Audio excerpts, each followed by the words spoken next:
It would mean that your lessons are consistently of a very good standard and you understand exactly what pupil progression looks like, what makes a very good lesson, what makes a good curriculum, and you're able to kind of impact in a positive way the curriculum provision, the teaching and learning, the pedagogy of others. So over 15 years, I felt like I've been a very good class teacher, if I do say so myself, and then it's leading on into then from a leadership point of view, how to positively impact what makes a good lesson and a good teacher onto others. And can you pinpoint anything that sort of happened that tipped you into this kind of territory? You've pointed at what it looks like, but how did you get there? I think ultimately, we do get judged accountable on our results, and I think a series of positive exam results showed, as well as pupil voice feedback, as well as lesson observations, showed that, thankfully the pupils were enjoying my lessons and the results were very good as well. And I think then that naturally led into kind of talking to others, how can we develop learning across the school further. Pedagogy and teaching and learning has always been a passion of mine. It's the best thing about a job being in the classroom. So I've always enjoyed talking about it and going to whole school teaching and learning groups. So I think over the years, by being a member of these whole school groups, by talking to others, that's been thankfully noticed, and I've had a positive impact on the teaching and learning of others. And as I've gone through different posts in the school, I've kind of naturally gone through the different steps that you mentioned to where I am now. And can I ask, since you're now at this level with regard to progression in learning, has it changed the way you work with the pupils themselves in your lessons? And does the relationship that you've got with them and working with them as partners in their progression, has that changed?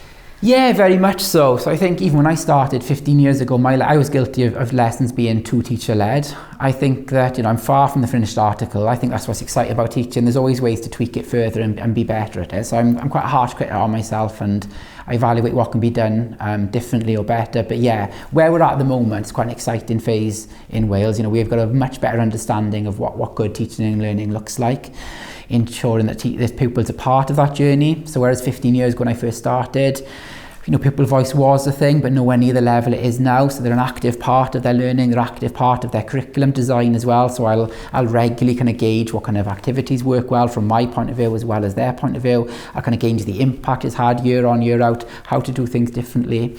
They have an active say in what they learn, in how they learn. So it's very, very different. And like I said, I think that if I looked back at my lessons from 15 years ago, hopefully they wouldn't be bad, but certainly through all the different things that I've done, I think I'm a far better teacher today than I was 15 years ago, through experience, through wider reading, through observing others in the school as well. So you mentioned wider reading and observation there as being important. Were there any other areas of the standards that you'd like to talk about that helped you to improve your practice when it comes to progression in learning? I've read quite a few different books on this in terms of pedagogy. As a whole school at the moment, we're reading Teach Like a Champion. We've adopted some of their strategies. I particularly enjoyed Why Knowledge Matters, and that's been useful because it's dispelled some of the myths where a lot of the new curriculum is about skills, but you can't really effectively show those skills without the base of knowledge, whether it be the breadth and the depth of knowledge. So it kind of reinforced what I kind of thought already, but it was nice to read somebody else's opinion on the importance of kind of translating knowledge to the pupils, because without sufficient knowledge, they can't really express themselves and they can't show the historical, the geographical skills and all the other kind of skills without that base of knowledge first of all. So that was really, really good. I enjoyed a book, came up about 10 years ago now, Why Don't Students Like the Classroom? And again, it just gives nice different activities for lessons. It reinforces largely, some of the things I know, but it gave practical ideas to how to get pupils actively engaged in lessons. In the last 5 years, I've developed my use of hooks to make it, no matter how dry some of the subjects may appear at first, how to link it to modern day kind of context to get the pupils on board.